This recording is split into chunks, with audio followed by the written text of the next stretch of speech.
The sheriff was a lucky man, or at least he'd been so far. It was the only way he'd lived so long in a Badland town like ours. He came here from a better place out east beyond the range. He had a good and godly soul, but one night that all changed. Back then old Nick had been robbing banks all up and down the line.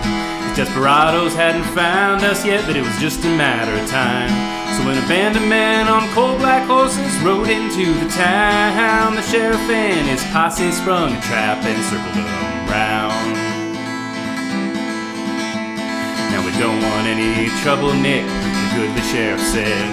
And if you turn around and leave right now, won't have to shoot you dead. Well, old Nick laughed when we drew our guns, his men didn't even flinch. His big dog let out a mournful howl, and it sounded something like this.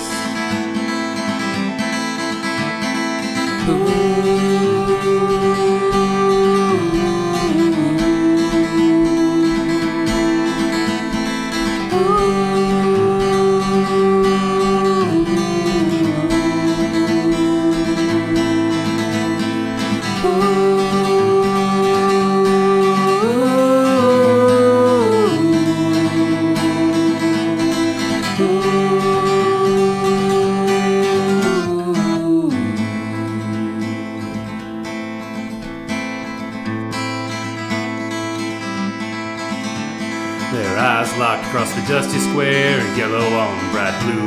My pistol grip was slick with sweat, so my aim wasn't quite true. Still, I'm sure before all hell broke loose, I put around in Nick. Then the horse's hooves stirred up the dirt, and the haze became too thick. I fired off a few more shots before an eerie silence fell, and I thought I saw two glowing eyes like two candles lit in hell. When the dust finally settled down, I couldn't believe my eyes. Old Nick and all his men stood there unhurt and still alive. The posse all lay on the ground with holes shot through their chests, except the sheriff with his silver star still shining on his vest. When old Nick saw us standing there, he gave an evil hiss and said, "Follow me now if you dare, and we'll put an end to this." Nick led his men back down the street and then back out of town. The sheriff and I mounted up so that we could ride them down. We chased them across the darkening plains into the setting sun. I followed behind his shining star, one bullet in my gun. When the desperados rode up on a train, we followed suit. The sheriff was determined to end he and Nick's dispute. In the last dregs of the dying light, we climbed on board that train. Its sides were black, its boiler steamed, its lonely whistle sang.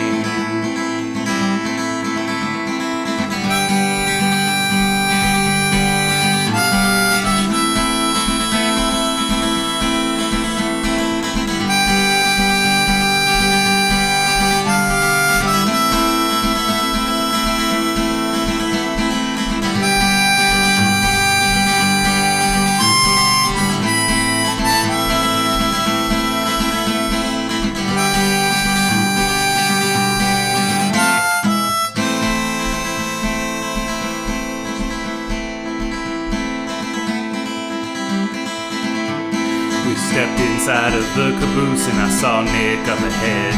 He's grinning back at both of us, surrounded by the dead.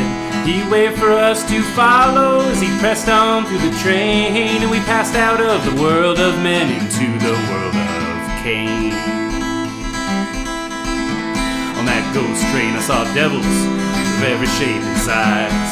Well, some were playing Pharaoh and some were shooting dice. There were skeletons in Stetsons and decomposed ranch hands, all dancing to the ghoulish song of the dead mariachi band.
traveled on, I noticed the sheriff's star began to dim.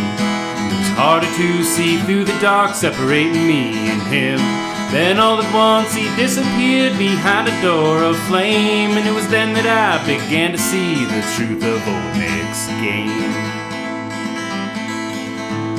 From behind the door I heard a shot, then a human scream. Then everything slowed down like I was stuck inside a dream. I busted through the door to find the silver star was gone, and there were now two pairs of yellow eyes where there had once been one. I lost all hope when I saw the thing that used to be a man, and as I looked into its glowing eyes I began to understand. If I wanted to escape old Nick and set my own soul free, I only had one chance left, my bullet was for me. Now some folks say the sheriff and Nick shot each other down, and others say he took his silver star off to a better town. But he's just another lost soul serving on the devil's train. Sometimes at night you still hear its whistle howling across the rain.